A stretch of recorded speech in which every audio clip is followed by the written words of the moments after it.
One thing I love about League Two this season is how tight the promotion race is, because aside from Walsall, who have put themselves in an incredible position at the top of League Two, there are just there are not very many points separating the sort of second to 11th. 9 points, I suppose, with MK Dons having a game in hand, but it feels like there's a narrow gap in quality. There's teams outside the playoffs who will feel like they've got a great chance, and there's teams inside the top three that have kind of come into it through a great run of form. So I think there's some very good teams that are going to miss out on the top seven in League Two this season, and I'm really excited to see that competition hot up.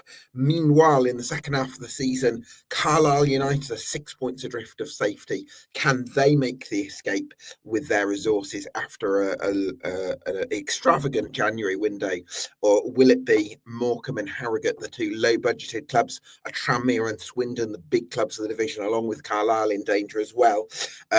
Or could we see a late plummeter like a Newport County or an Accrington Stanley? Plenty to discuss then on this EFL debate.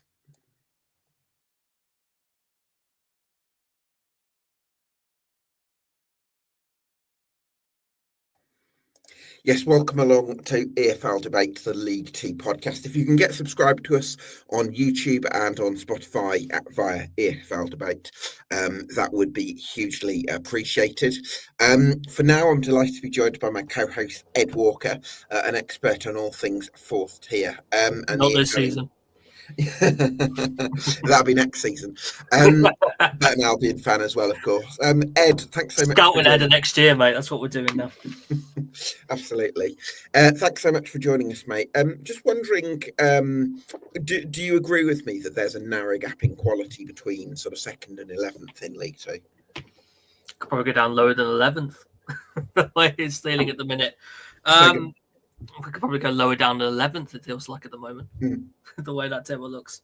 Yeah, it's good fun to observe. I think I'm quite enjoying watching this from a neutral perspective, just seeing the absolute chaos that comes around week on week, how it keeps constantly changing, and it will. I hope it keeps doing this right to the end, because Walsall have been fantastic to get themselves in this position that we imagine they're going to retain and keep hold of. But the idea to me that we could have the 2 promotion spots and the 4-player spots all go down to the final day would just be fantastic drama, and it's just the attention this league needs. Yeah, certainly would. Ed, I want to look at the predictions, because I mean that there's a few where we completely disagree with one another. I'm really curious to see why you would have. Well, let's start with Wimbledon, because you've got them in your top 3. I think a lot of people would have them possibly in the top 7. Why have you got them in your top 3? Could I start by saying this seems a bit out of date, Gab? Because Notts and Doncaster are not the current 2nd, 3rd. No, I know. So Crewe and Salford as the current. You've got to keep up to date with this, Gab, because it's constantly changing. That's what I'm noticing. No. So this isn't the current League Two table. This is the predictions. Oh, is this the right? That makes sense to me. Compared to what you said at the start. Okay, I've got you now. Okay. Sorry, can you repeat the question? I was distracted by looking at the tables.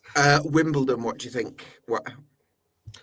Do you want the simple answer? I kind of had a stab in the dark for the 2, because that's the way I feel at the minute. The 2 are very hard to call. These are the 2 sides that I'm most convinced about when they look at the top of the game. With regards to Notts, I think we're looking at a group that maybe has the most top quality individuals within there. I think you find there's a little bit of maybe inconsistency with Notts at times, but when you have a game where Dan Crowley, David McGoldrick, Alassane Jatta, even people like Greg Abbott and Matty Palmer in midfield, when those guys are on it, anyone's going to have a hard time with them. I think Walsall did very well to go and win there previously, which is a testament to why they're top. It's the quality they've got. And I think it's similar to me with Wimbledon.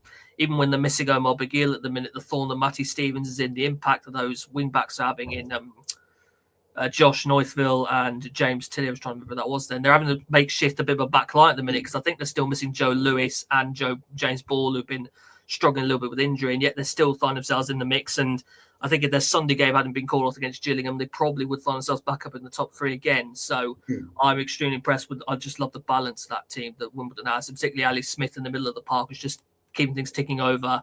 Be nice if they'd have kept hold of Romain Sawyers to add into that, which would have been handy, but we'll see what offers from them. And I'm going to say that they're the two I'm most confident with, but I'm recognising at the same time they're like everyone from like 7th up could ideally all be a top 3 side at the moment. Yeah, absolutely. I think for me, Notts County would be my pick for second, as you can see, because I like the balance about them. I think they've been stronger defensively this year, while still retaining some of that attacking threat that we saw from them last season. I forgot to mention as well, Joe Jones is on his way back. Yes, well, he made a substitute. Couple of squad appearances, making it back. So you add him into the mix, and you are looking at a fantastic group of attacking players, particularly. And like I say, that defense does still so much better than it was this time last year. Yeah. So bottom 2 then, Ed. Why have you gone with Carlisle along with Morecambe as opposed to my choice, which is Harrogate? Yeah, I did and ah about Carlisle and Harrogate. I'm certainly with you on that. The thing with me for Carlisle is, are we not kind of where we were 12 months ago with them, where we looked at them in League One and thought, well, they're going to invest in January and that will sort them out, and it didn't. And I'm just kind of hesitant to really get on board with this hype, because it's just this idea to me that I think Carlisle are kind of just bringing in players that are necessarily fit, not necessarily ones that are better. I'm looking at some of the individuals that I quite like the theory of. Elliot Embleton's probably the main standout at the minute, although I haven't really had a buzz for Elliot Embleton as a player for a while now. Be nice to get that back. The worry to me at the minute, I'd imagine there's going to be some offloading to come, because at the minute that's looking like a very bloated squad, particularly in midfield areas. There's a lot of players in that team, not necessarily all of them fit. But I'm hesitant to be able to sit here and say to definite that Carlisle are doing what they need to do to get out of this, because it just kind of feels a little bit like we're kind of repeating ourselves with last year. And the fact that they've found themselves dragged down to the bottom when at the start of the season, I really did not think that was going to be the case, it's leaving me hesitant to believe that they're really going to turn this around. And I'm still not entirely sure that it was the right idea to get Mike Williamson in, especially in these early periods where you're inheriting a squad that just wasn't in his image. And maybe by the end of this January, it comes more into the image. It's the dilemma you give me, Gab, where you've asked me to do this mid-transfer window. I wish you waited until February to do this, because it might have been a bit simpler for us. But that's the stab at the minute. I completely understand your argument for Harrogate instead, though. Yeah, I think Harrogate, just in terms of, I don't think the squad's good enough. I think they're relying on lots of unproven players, and I think they've struggled for a number 9 this season. In previous years, you've seen a sort of a Luke Armstrong up there, who up until the start of last season, when he was sort of kicking up a bit of a fuss, was just a really reliable focal point for them. And I don't think they've got that at the moment, and I think that kind of undermines the rest of the team. They've, I think the central defence for them is okay, with the likes of Anthony O'Connor and Jasper Moon, but it's that up top position that's the big one for me, and I'm just not sure they've got enough. The thing I'm kind of clinging to a little bit with Harrogate, George Thompson's been missing for a long period, and George Thompson was one of the players of the season last year. I think his general output was actually quite underrated within the league. Exact numbers he came out with by the end, so he'd be a massive difference maker if he was still in that team. And there's something about Harrogate, they just seem to pluck these results out. They're very an odd side, I think. They always still like one that can have the potential of a 5-goal thriller that they either end up on the right or the good side of. And I still look at James Day as particularly handy asset, particularly on the left-hand side. I think I like Dean Cornelius in the middle. I agree that centre-back partnership is what works best for them. And their goalkeeper, James Belcher, I think is one of the best in their division. A really potent striker. I mean, the fact they're still relying on Jack Muldoon now is kind of a symbol of where they are, really. I mean, Jack Muldoon, I think, has been with them since the National League days. He's a stalwart of the club now, and really it'd be time to move on. And I feel like they're kind of trying to find something out the loan market that maybe gets working for them at the minute. And they brought in Eco Solomon. He's a centre-back, if I understand correctly. Right, yeah. So we'll see whether that can really move the needle for them. Salford, I've got them outside the top 7. You've got them finishing 6th. I'm slightly concerned with Salford that a lot of it's come from the form in the last couple of months, and there's a theory that since the Man City Cup tie was revealed, that's kind of been a big motivating factor for Cole Stockton. So yes, he's in brilliant form at the moment, but is he going to be able to kind of keep that going? Because I really hope he does, because when he was on it for Morecambe a couple of seasons ago, he was outstanding. Yeah, the confidence with Salford, I think, is a little bit more than that, Gab. I also think Carl Robinson has finally just found something that clicks I've seen Salted a little bit over this Christmas period. Saw them away at Accrington and away at MK Dons at the weekend just gone. And he's finally found something that works. He's playing a back three. It's very fluid, both kind of in and out of possession. It's kind of like a sort of 4-5-1 out of possession that kind of turns into a sort of 3-5-2 in possession. Hadi Adelakun, for instance, gets a very loose forward role, particularly in that left-hand channel where he can operate his best. And that's key to me because when Adelakun signed, you kind of looked at this Salford lineup and you thought, where's he really going to fit into that, into a system that's not replicated what he had at Doncaster? I'm wondering if Robinson might have now found something that can potentially click. But you're playing the back three where you're outside centre-backs in Liam Shepherd and Luke Garber, natural full-backs. It's a really nice fit. Really nice turn of pace. I noticed of Haji Manoga, which is handy because up to now, it's kind of felt like Manoga was kind of admired at Portsmouth maybe for a little bit of potential, but not really getting the chance to show that anywhere, particularly at the Football League level. And I think we're finding a really nice fit through now.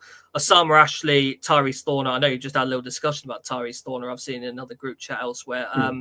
He's a proper...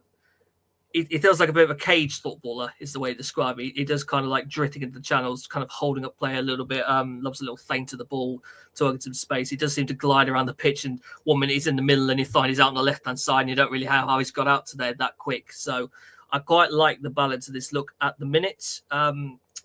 Maybe Stockton Storm's a bit temporary. We'll have to wait and see with that. But certainly I can see a bit of sense into where this winning run has come from. And I'm not certain it's going to keep them in the automatic conversation, but it should kind of keep them in the playoff one. Yeah, absolutely. One thing, Port Vale is interesting because we've both got them 7th, despite the fact that they've been right up at the top at times this season. Were you one of those that maybe wasn't convinced by them even when they were getting results? Well, the thing is, I kind of was, because I actually saw them against Fleetwood during that run, and I was really impressed with the way they made use of the width of their Vale Park pitch in this 3-4-3 setup. I think I'm maybe getting a little bit annoyed at the tinkering that we are finding with Darren Moore, because we know he doesn't want a particularly consistent line. It was working quite well, I think, with the amount of front-on options that were there, and I wonder maybe recently is not having Jaden Stockley as that main focal point in and out through every game is maybe impacting his decision making with those forwards. He's getting Ben Garrity back, which is handy. George Byers has been a real frustration with fitness, which is a shame, really, because I think we thought he was going to have a real big influence in the centre. Yeah. I've noticed he's recently swapped his goalkeeper, playing Ben Amos to Connor Whipley. If that's the case, then so be that. It's kind of a shame because, you know, it didn't feel like too long ago that kind of Port Vale were top, Walsall were hunting them down, and then Walsall got past them and just went clear. So it's a little bit frustrating to see Port Vale in the situation they're in, and a bit of a rescue with what I think is a very good result at Doncaster all the same. Can they follow up on that, really? I'm tricky to work out where I really sit with Port Vale at the moment. Yeah, absolutely. Any predictions that you'd like to challenge me on it? Can we... I don't know if it's called a major one. I'd like to go on a Colchester discussion, Gab. Sure. Stuck at 12th. Yeah, I think Colchester are going to have a really good second half of the season. I really like the work that Danny Cowley has done. I think if you look at their form since around October time, there's been a clear progression. Okay, they've had a couple of results recently, but I think with the right additions, they're trending upwards, and I still feel they'll finish in the top half. Okay, in my eyes, like that middle group in the middle of the table is kind of like 4 points apart from each other at most. You're kind of grouping is. I wonder if there's one for you, Gab. Where's the cut-off point? Do you think by the end of this, where are we looking at the teams that are going to be in the promotion battle right to the end? Are we saying 11th? I had a feeling you'd say that. Yeah, I think 11th. I think there's going to be a big drop off, and then up to around, and then I also think there's going to be a big drop off from 17th to 18th. So I think that there's a sort of a top 11, if you like. There's a bottom 7, and then in the middle there's going to be maths now, a middle 6, if you like. That's how I see the league kind of dividing up. 3 groups is intriguing. I kind of think we might already be at that, because it does feel like there's kind of a playoff race, and then I kind of wonder if we look at anyone that middle pack realistically, and think they could. I suppose MK Dons kind of fall into that middle pack a bit with 11th being 11th at the moment, but I don't know if I'd still call that promotion paper. I mean, they've got games in hand on the. They are, but they're sat on similar points to, well, certainly Bromley at the minute. So we think Bromley will end up in the middle of the pack, which I think would be fantastic for them in their what is the debut of the season. Yeah, certainly has been a great debut campaign for the Ravens. I think. Do you know what though? I mean, I've had a real hard time doing this because. I've got Bradford in 11th, right? I actually thought they played brilliantly against Grimsby, even without Andy Cook. And I like the shift towards really energetic athletes in that team. I think that's going to make Richie Smallwood a better player. So I actually feel like there's some positivity about Bradford, but I'd just like to see that kind of modelled before I really commit to it, which is why I had them in 11th. It kind of sums up League Two to me, that I think Bradford have actually been quite decent with Thorn recently, and they're still not in the top 7. Which it's kind of frustrating. Look, the Andy Cook news is not good. I'm kind of keen on Michael Mullen coming in. Yeah, I hope so, because he was wonderful at Morecambe first after last season. That's evidence to me that kind of suggests this might well come good. We need someone else other than Cook to be the main guy in his team, and it hasn't really felt like Bobby Points and Ollie Sanderson. Callum Kavanagh felt like that main guy to be the main forward in this team, certainly. So if Michael Mullen can be that, that's a huge asset for them to have. Ed, I'm wondering if we're both underestimating Chesterfield a little bit, because we've both got them outside the top 7. And given the star quality in that side, Dylan Markande's been amazing. Armando Dobra's been amazing. Will Grigg has led the line really well. In certain areas, they've got some of the best players that, as good as anyone in the division. It's about January, isn't it? And it's about getting, 3 or 4 players that really are going to lift them. I'd wonder if it's about getting 3 or 4 in or getting 3 or 4 back, because it's an injury list that's really, I think, hurting Chesterfield at the moment. They're having to put the same team out basically every week, and Liam Mandeville in midfield is not what he's played everywhere, hasn't he, Liam Mandeville? Mandeville's not where you put in midfield if you've got a full fit team, though. Let's be honest, they're having to assemble. I think Kane Drummond's been playing up top recently too, because they haven't got Madden or Grigg available.